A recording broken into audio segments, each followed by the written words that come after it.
Hello guys, आज चाहिँ म नृसिंहधाममा आइपुगेको छु। यहाँको चाहिँ माथिदेखि जब गेटदेखि र तल गङ्गाको सङ्गमसम्मको वातावरण दृश्य सबै हामीले अब निहालेर हेर्न सुरु गरौँ है।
यो त कति सुन्दर तीर्थस्थल जस्तै रहेछ, एकदम चिसो बुढी गण्डकी। आज चाहिँ हामी तीर्थ गर्दै गर्दाखेरि यस नृसिंहधाममा आइपुगेका छौँ र यो बुढी गण्डकी चाहिँ अहिले हामी बुढी गण्डकीको किनारमा रहेका छौँ। यो पानी चाहिँ एकदम चिसो, एकदम हिउँबाट मनास्लुबाट पग्लिएर आएको हो। यस्तो चिसो रहेछ नि यार, सुन्दर रहेछ यो तीर्थस्थल बुढी गण्डकी चाहिँ एकदम रमाइलो हिउँबाट पग्लिएर आएको है।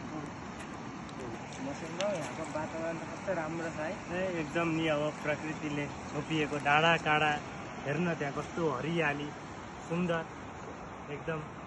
तीर्थस्थल भनेको त एकदम साँच्चीकै यस्तो रहेछ, धार्मिक स्थल भन्ने कुरा थाहा भयो। र हाम्रो यता पारी बुढी गण्डकीको पारी पनि हरियाली एकदम सुन्दर दृश्य हामीले देख्न पाउँछौँ। यो चाहिँ हाम्रो यो बुढी गण्डकीले चाहिँ ट्याक्क गोर्खा सिमाना छुट्याउँछ पनि। हाम्रो यता चाहिँ धादिङ जिल्ला भयो र हाम्रो चाहिँ बुढी गण्डकी पारी चाहिँ गोर्खा सिमाना रहेको छ।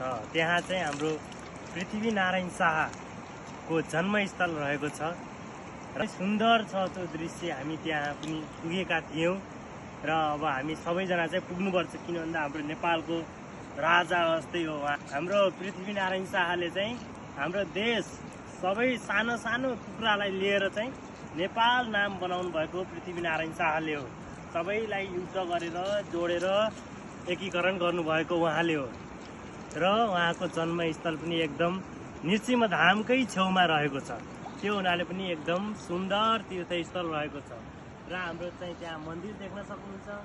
त्यहाँ चाहिँ हाम्रो नृसिंहदेव विराजमान हुनुहुन्छ त्यो नृसिंह मन्दिरमा, र त्यहाँ आश्रम पनि रहेको छ। अहिले हामी त्यहाँ घुम्न जान्छौँ।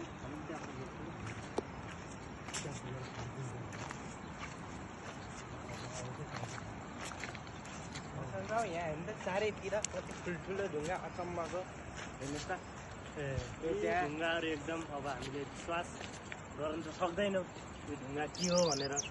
र चाहिँ यस ढुङ्गाहरूको बिचमा चाहिँ एउटा हाम्रो यहाँ ठुलो एकदम अचम्मको ढुङ्गा रहेको छ। यो चाहिँ प्रहलाद महाराजले तपस्या गर्नुभएको शिला रहेको छ।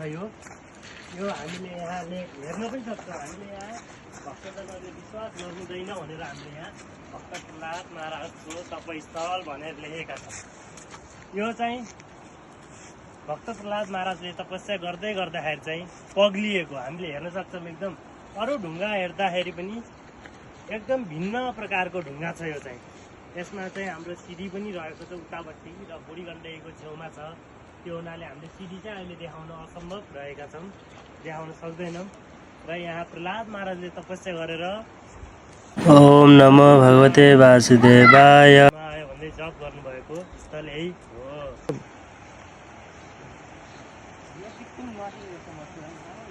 यो चाहिँ हाम्रो शिवजीको आँखाबाट झरेको नदी हो।